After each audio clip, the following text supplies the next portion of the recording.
It says two polygons are similar if corresponding angles are congruent. So with the corresponding angles congruent, they're going to have the same shape. Yeah? Could I move slightly this way so I can see that? Oh, of course, yeah. Yeah. So as long as they've got corresponding angles, the shape's going to be the same. But then to be similar, what's going to happen is the side lengths aren't going to be exactly right. But they are going to be proportional. So the angles are congruent and the corresponding side lengths are proportional. So let's take a look at this first figure here. Let me zoom in a little bit. So the symbol for similar is a congruent sign without the equals. So if you're going to say that two figures are similar, you do just the squiggle, like that. And for some reason in these notes, they do a double squiggle. But a single squiggle is all that's necessary. And it says the figures are similar. Now, the beautiful thing about these similarity statements is just like with congruency statements, they tell you everything that matches. Is everybody with me on that? So we know that angle C is going to match with what? Angle H. Does that kind of click with you? Also, it tells us that AB, segment AB, is going to match with what? Segment FB. So a lot of times you can kind of get like lost in the picture, but you can look at the similarity statement and it'll tell you everything you need to know. So if we're told that these figures are similar, let's list out the corresponding angles. And this should be pretty quick. Angle A is going to be the same measure as what? Angle F. Angle F. Angle B is going to be the same measure as what? Angle B. Sounds good. Angle D. Angle G. And what else have we not covered? Angle C is going to match up with angle H. So those are congruent. They're the same measure. You guys with me on that? Angles are the same measure. But the sides are proportional. So what that means is if we compare the sides using a ratio, all those ratios are going to be equal. So if we compare AB to its corresponding side of FE, that ratio is going to be the same for all the other side comparisons. So what else will that be equal to?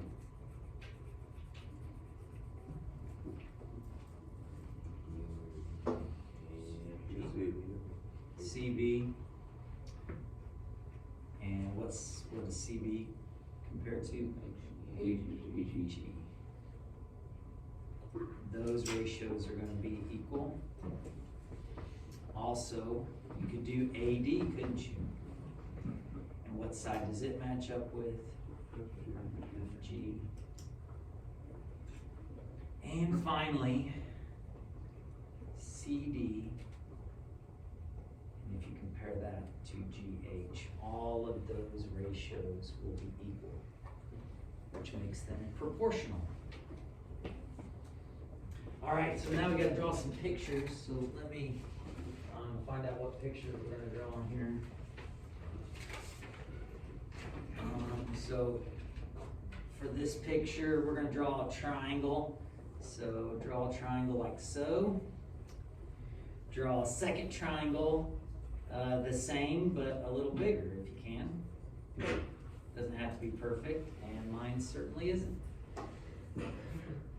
And let's label it A, B, C, D, E, F.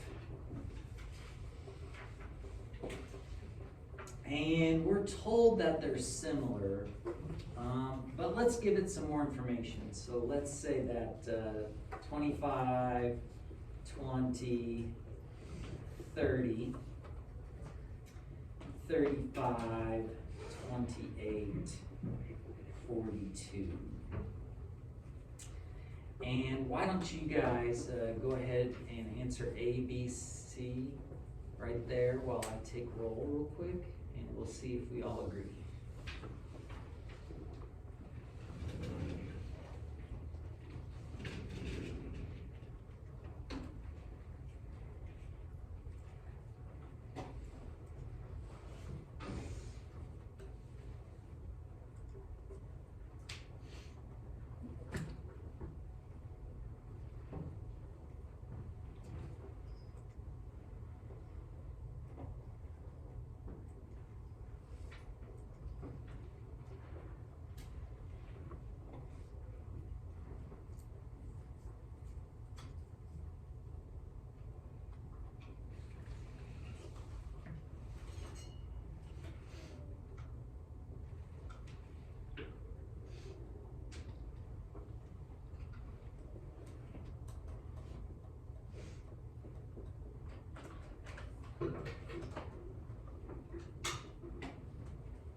How are we doing? Is everybody clear on the instructions on this? So, did everybody list those angles out? Yeah. And then it says check that the ratios of corresponding side lengths are equal. So, Uh-oh, they don't look equal, do they? But don't they reduce? Yes. So, yep. so what do they all appear to reduce to? 5, 7.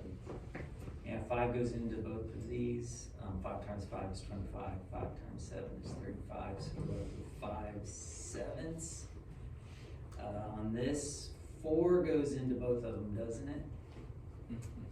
5/7. And on this one, what is it? 6 goes into both of them. And we get 5/7. And so, once you can show that all the ratios of the sides, the corresponding sides, reduce to the same thing, you know that they're proportional. And then finally on part C, it says write the ratios of the corresponding side lengths in a statement of proportionality. And that's just doing what we did up here before we knew any measures. So we're just gonna write that AB matches up with DE. And we know that ratio is gonna need to be equal to BC over what? EF. And we know that ratio needs to be equal to AC over DF. All right, what do you guys think so far? Is this a big deal? Not a huge deal, I don't think. It says if 2 polygons are similar, then the ratio of the lengths of 2 corresponding sides is called the scale factor. And we talked about scale yesterday. And in yesterday's application, we talked about how it's helpful for one of them to be 1, but it's not such a big deal with similar polygons. Example 2 says determine whether the polygons are similar. If they are, write a similarity statement and find the scale factor of RSTU to DEFG. Well, guess what we gotta draw, everybody? Or a polygon. Draw a polygon, specifically, how many sides do you think it's gonna have? 4. 4 sides, 4 sides. So let's do you wanna draw the big one or the little one first? Little one. Big one. Sounds like we're kinda split. Let's go big. Yeah. Go big or go home, right? Monster. Yeah. Does the monsters get mad? And, oh wait, oh I messed that up. They need to kinda look the same, don't they? Probably. Come on. That's more like it. Exact proportions, yeah. Okay, so there we go. And then we need to name this one, let's call this one the RSTU. And remember when you name these, you wanna go around either clockwise or counterclockwise. You don't wanna go like RSTU, you don't wanna zigzag or anything like that. And then, because of the way I drew mine, I'm gonna have to name it D right there, right? D, E, F, G, if these got any hope of being similar. All right, and then I got some more information for you. I got you this, this, this, and this. And I've got you this, this, this, and this.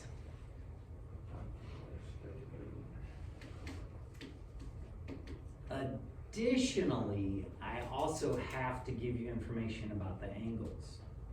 It's not enough, at least with sides, it's enough with triangles, but it's not, well actually, yeah, okay. But with other polygons, we're gonna have to know some angle stuff as well. So I'm gonna give you some of this, some of this, some of this, and some of this. Okay. It's such a good audiobook. I'm sorry, what was it? Oh. And then some of this, a little bit of this, that right there, and that. All right, so that's what we're given. That's what we're starting out with right there. You guys draw pretty quick. Is everybody caught up? All good? Well, what do we gotta do to check and see if they're similar? It's just the ratio. Say what? I heard a lot of mumbling. Find the ratio. What's that? Find the ratio Find the ratio of what? of the angle, or not angle, side. Find the ratio of all the sides? Okay, yeah, I like it. So we're gonna need to make sure the sides, oh, this pencil's right now. Oh man, look out, we're gonna go ink. All right, we need to make sure that the sides are proportional. That's one thing we're gonna need to find out, right? We're gonna have to double check that. But what's the other thing we have to determine? The angle congruencies. The angles, yeah, the angles are gonna have to match, aren't they? Corresponding angles are gonna have to be exact. Let's knock that out of the way first. Does each angle, and matching up here, does R match with D? Yes. Yes. Does S match with E? Yes. T with F? And U with G? So are we good with the angles? We are good with the angles. But now to check that the sides are proportional, we got a little bit of work to do, I think.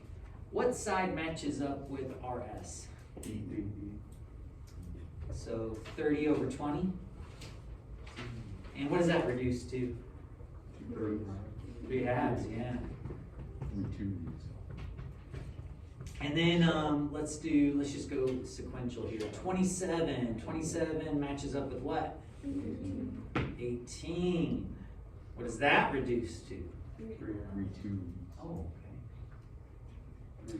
And then let's go to you. So 33 over 22. What does that reduce to? 3 2. 3 twos.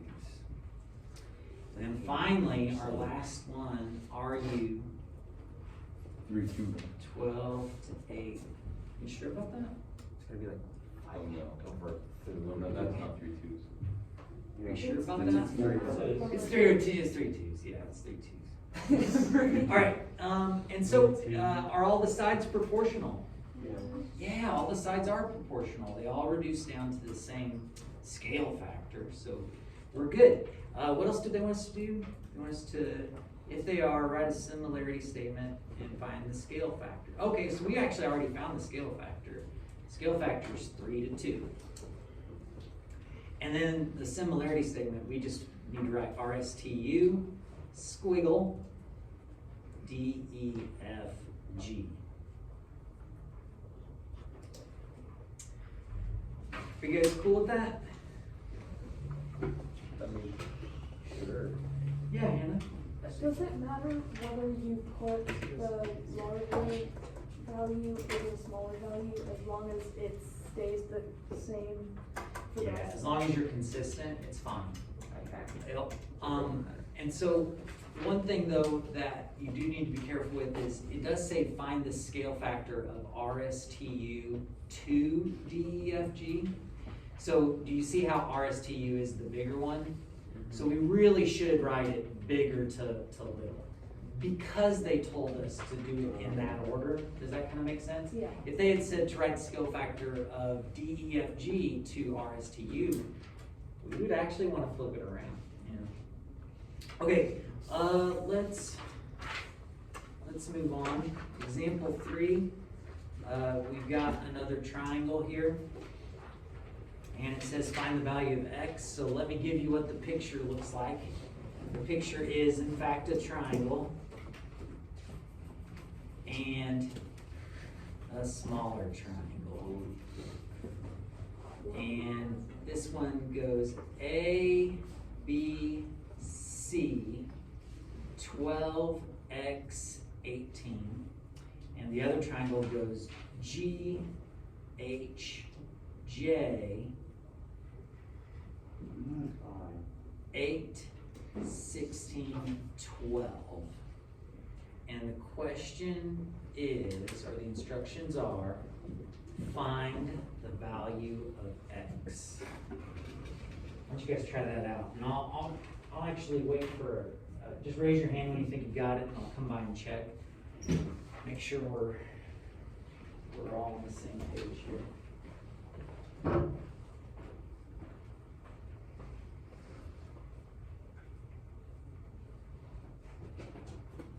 Give it a try, Cooper, give it a try. Oh, close.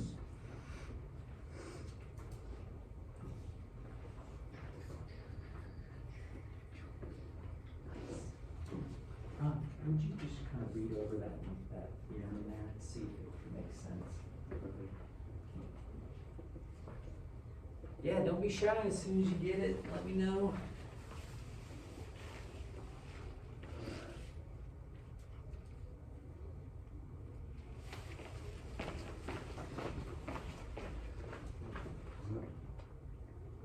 And then read over that one and see if it makes sense.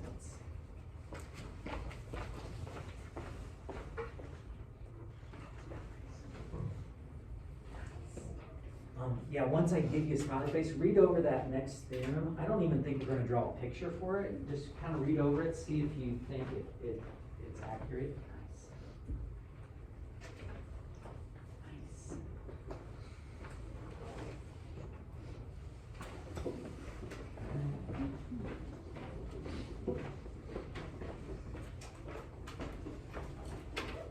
I didn't realize how nice socks with sandals is.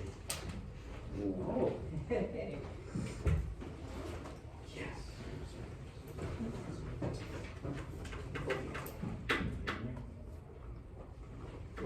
check you go ahead and leave that in. There's probably a math equation way to figure this out right now. Oh, People that's say, it. so just use it. Oh, That was a staring contest, I was very concerned. You're welcome.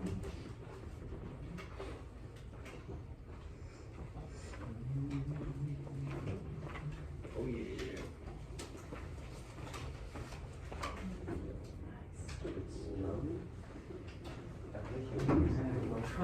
That makes it sideways.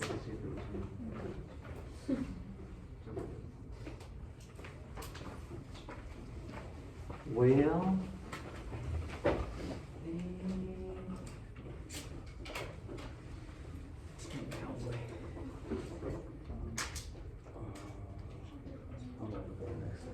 Why not? I'm sure I'm gonna end up heading to prison. You and me, we can switch off cutting I right. don't wanna cut the prison. Yeah, we're doing that thing. We're remodeling our room for the percussion room. And so we have this like case that we're gonna put the cymbals in. We have to cut strips of carpet. With scissors. I'm so stupid. If you do it, I'll do it. 'Cause I haven't done it yet. So it's I probably should my probably first work one. on myself. We should all get there, man. You're getting there. It's like do the thing. Yeah, I think here to here was 3 times 16 is 48, but then Oh, I would not Yeah, you should look at she does a big eye and scribbles it, and there's a T and he scribbles it. So, Yeah, so you just make your, okay, so your relationships don't match with out there. See how you got BBC. That's good, but my GH is 8. No. And yours is 12, so mine are flip-flop. I bet you did it right. It looks like you did. But because we put measures in different places, you kind of messed it up. Does that make sense? This problem has 3 twos too. Okay, so ladies and gentlemen, I saw a lot of people setting it up different ways, so that's kind of interesting to see when I was walking around. But I just picked, we're trying to find X, so I just started with X. And then X was at BC. Where does BC match up with? HJ. So that's 16. And then I just picked any other 2 sides that I knew information on both of them. Does that kind of make sense? And so I could either do equal to 12 over 8 or 18 over 12. Either one's going to get you there. And yeah, you can cross multiply, or you can multiply by both denominators and divide and stuff. And actually, you could probably do this in your head. Check this out. I'm just going to multiply by 16. How many times does 8 go into 16? A lot. Twice. What's 2 times 12? 24. You could probably do a lot of this stuff in your head. Also, does anybody else look at this and say, oh look, 8's half as much as 16, so guess what X is going to have to be? Yeah. Yeah, so there's lots of ways to do this. Lots of ways. All right, so did you guys have a chance to read theorem 6.1? Yes. Does that make sense? Yeah. I think so. Yeah. So if you know that, I mean, you don't have to draw a picture, but if you want to, you can draw a picture. If you know, that the figures are proportional, I think it just makes sense that the perimeters will be proportional, right? That is a measurement of both shapes. You guys with me on that? Yeah, so I think it holds true. And you can see on this that, the sides are 1 to 5, and then the perimeters would be 6 to 30. And guess what that simplifies down to? It simplifies down to 1 to 5. So, yeah. And then, okay, I guess we got to do a little example with, I kinda wanted to go down to this one. If you don't mind, let's just go down to this one as well. It says corresponding lengths in similar polygons. If two polygons are similar, then the ratio of any two corresponding lengths in the polygons is equal to the scale factor of the similar polygons. So what this is saying is basically, if you drew a diagonal across these, as long as they're the same diagonal, they're also gonna be proportional. What do you guys think? And again, I think that holds true. This diagonal is a measurement of this shape, and if you compare it to that same measurement on the other shape, it's gonna hold true. It's gonna still be proportional. It's gonna reduce to the same thing. So we've got a couple examples here that we can do. So let's go ahead and work through example 4. And it says, you are constructing a rectangular play area. A playground is rectangular with length 25 meters and width 15 meters. The new play area will be similar in shape, but only 10 meters in length. Oh man, why do they have the answers staring at us? I hate that. Yeah, Just mark it out. I marked this out, like, where? Oh, good, yeah, we should have marked those out a long time ago. Okay, so it says, find the scale factor of the new play area to the playground. Well, do you have corresponding lengths for the play area and the playground? Probably. That's what you need, right? Yeah, yes. What are they? What do you know on both of them?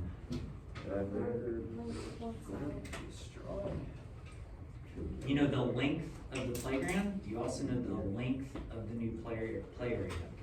So if you want the scale factor of the new play area, you're going to start with that. So it'll be 10 to 25. Yep. Which simplifies down to what? 2/5. 2/5. Or 2/5, however you want to write it. So that's the scale factor of the new play area to the playground. New play area smaller, playground bigger, right? So smaller to big. And then up next it says part B, find the perimeter of the playground and the play area. Well, first things first, do we know the perimeters of anything to start out? No, we're probably gonna need to figure that out. So let's get the playground perimeter first, because we can actually find that out. Help me out, what's the playground perimeter? 80. What is it? 80. 80? Oh yeah, 50 plus 30. I got you. We could draw a picture if we need to. Does anybody need a picture, or are you guys okay with that? The playground is 25 by 15. And isn't perimeter walking all the way around? Yeah, so you guys are cool with that? Well, now what we can do is we can say, all right, play area to playground is a scale factor of 2 to 5. And I know the playground's perimeter is 80. So this will go down here with the playground, right? I want to find the perimeter of the play area. Now, I could go ahead and like find all this, I mean, I could, instead of doing it this way, I could find the width, right? Set up a ratio in proportion to find the width, but I can find the perimeter directly by setting it equal to the scale factor. And what do you guys get for the perimeter of the play area? Play area, perimeter. And so you could multiply by 80 times it, divide by 5, you're there. I heard Jackson say 32. Does anybody else corroborate that? Yes. Awesome. Okay. Are you guys still feeling all right? Still feeling good? What's that? Fine. Oh, okay. All right. I always want to, acknowledge and make everybody feel heard. All right, well, Don't listen. example 5, we need a picture, and this picture is kind of cool. So draw a big triangle, and then underneath it, or actually do this. This will ensure that we do it right. Draw an altitude. Now, that's probably a new vocabulary word for you, but the altitude of a triangle is how tall it is. So it's always a right angle with the base. But then do this, extend it out a little bit, and then make a small triangle underneath. And then we're gonna label some stuff. This big triangle is called M and P.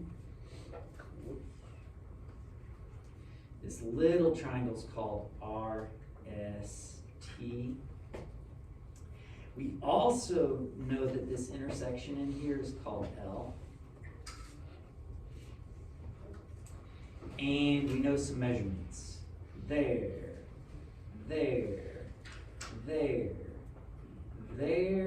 and there.